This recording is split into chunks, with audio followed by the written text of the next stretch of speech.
जय जय श्री राधे, जय जय श्री कृष्णा, श्री ब्रजधाम की जय। वृषभानु नंदनी झूले अली, आनंद कंद ब्रज चंद साथ। फरहत जी का ये पद है। ये झूला पद फरहत जी द्वारा रचित है।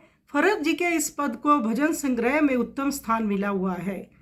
फरहत जी दर्शन करते हुए कहते हैं कि श्री वृषभानु जी की लाडली श्री श्यामा जी आनंद कंद श्री ब्रज के चंद्रमा श्री श्याम सुंदर के साथ झूला झूल रही है। इस झूलोत्सव के दर्शन करके सारद जी, गणेश जी, नारद जी, सनकादिक, ब्रह्मा जी, इंद्र जी सब दर्शन कर हर्षित हो रहे हैं। भोलानाथ भगवान शंकर पार्वती जी के साथ दर्शन कर अति हर्षित हो रहे हैं। वहाँ हर तरफ गायन वादन हो रहा है। सखियों का स्वर कोयल के समान अति सुरीला है। फरहत जी कहते हैं कि मैं भी भाव में चवर ढुला रहा हूँ। श्री नंद जी के नंदन श्री श्यामा जी के गले में हाथ डालकर परस्पर झूला झूल रहे हैं। बहुत सुंदर दर्शन फरहत जी कर रहे हैं। आइए सुंदर पद का हम श्रवण करें।